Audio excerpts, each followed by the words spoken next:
सास का कायाकल्प। राधा को अपनी सास से बहुत प्यार था। मम्मी जी, आपकी साड़ी कितनी प्यारी लग रही है। काश मैं भी आपके जैसी साड़ी पहन पाती। अरे बेटा, हमारे जमाने में तो साड़ी ही चलती थी। तू क्या करेगी साड़ी पहनकर? दिन भर भागा दौड़ी करती है। साड़ी कंफर्टेबल नहीं फील कराएगी। तू तो ऐसे ही जचती है बेटा। राधा सास को लेकर घूमने जाती, सैर करती और उनसे खूब बातें किया करती थी। एक दिन, अरे राधा और माँ सुनो, अब हम लोगों को बम्बई चलना पड़ेगा। मेरी नई नौकरी वहीं लगी है। अरे वाह माँ, कितना मजा आएगा ना। अरे नहीं नहीं, मैं नहीं जाऊंगी। बड़ा शहर, बड़े लोग, मेरा दिल नहीं लगेगा। अरे माँ, मैं हूं ना आपके साथ। और सारा परिवार बड़े शहर में शिफ्ट हो जाता है। एक दिन, राधा, तू भी अब नौकरी में जाने लगी है। मैं तो बोर हो जाती हूँ। सोच रही हूँ आसपास की औरतों से दोस्ती कर लूँ। हाँ हाँ माँ, और क्या। यहाँ की औरतें तो किटी पार्टी और बहुत सी फन लविंग एक्टिविटी करती हैं। तो बेटा, दो चार फन लविंग से मुझे भी मिलवा देना। बहू सास के साथ बाहर निकलती है तो देखती है कि सास की उम्र की जो औरतें टहल रही हैं, उनका पहनावा ओढ़ावा सास से बिल्कुल अलग है। लेकिन फिर भी राधा एक औरत को रोकती है। Hello aunty, how are you? Oh great darling. Aunty, हम लोग यहाँ नए शिफ्ट हुए हैं। ये मेरी मम्मी है। क्या ये कल से आप लोगों को ज्वाइन कर सकती हैं? वो औरत सास की तरफ बड़ी ही अजीब नज़रों से देखती है, फिर कहती है, अब ठीक है, कल से भेज देना।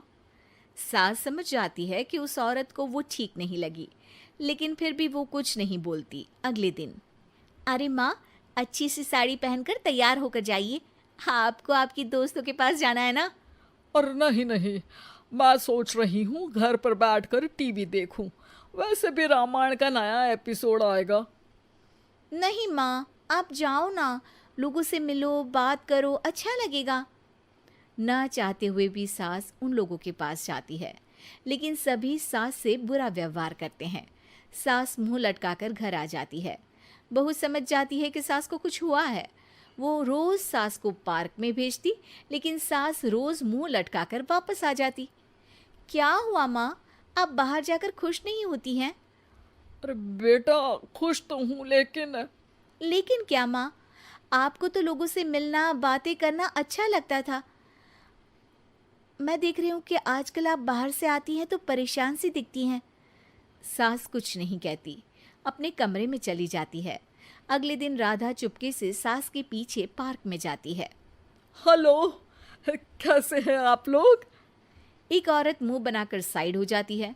सभी एक दूसरे से बात करती हैं, लेकिन राधा की सास साइड में चुपचाप अकेली बैठी रहती हैं। राधा घर आती है और सास के वापस आने का इंतजार करती है। सास मुंह लटकाकर घर आती है।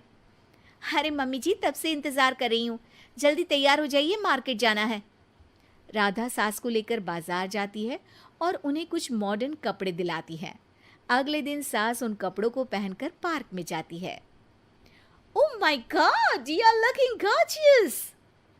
ब्यूटीफुल टॉप, कहाँ से लिया? हे, मेरे घर में कल किटी है, तुम जरूर आना। अजीब औरतें हो तुम लोग। मैं रोज आती थी तब तो तुम लोग सीधे मुंह बात भी नहीं करती थी। आज इन कपड़ों को देखकर तुम मुझे घर बुला रही हो। लेकिन सुनो, अब मुझे तुम लोगों से कोई बात नहीं करनी और ना ही दोस्ती करनी है। अरे तुम तो बुरा मान गई। वैसे दोस्ती नहीं करनी थी तो ये कायाकल्प क्यों किया? ये मेरी बहू ने किया है। मैं यहाँ सिर्फ ये देखने के लिए आई थी कि तुमको मुझसे समस्या है या मेरे कपड़ों से। कपड़े तो बदले जा सकते हैं। अच्छा चलो, जो भी हो, अब हम लोग तुम्हें अपने साथ रखने को तैयार हैं। लेकिन अब मुझे तुम लोग नहीं पसंद। ये बोलकर राधा की सास वहां से चली जाती है। वाह माँ जी, आज तो आपका चेहरा खिला खिला सा लग रहा है। लगता है आपकी सहेलियों ने आपको अपना लिया। हाँ, वो तो अपनाना ही था। दिखावे वाली जो है वो, मेरे कपड़े बदलते ही उनका दिल बदल गया। लेकिन आज मैं उन्हें मना कर आई, अरे क्यों माँ जी? क्योंकि उन लोगों को मुझसे नहीं मेरे कपड़ों से दोस्ती करनी थी। वैसे मेरे पास तो तू है ना, मेरी प्यारी बहू, मुझे किसी की जरूरत नहीं है।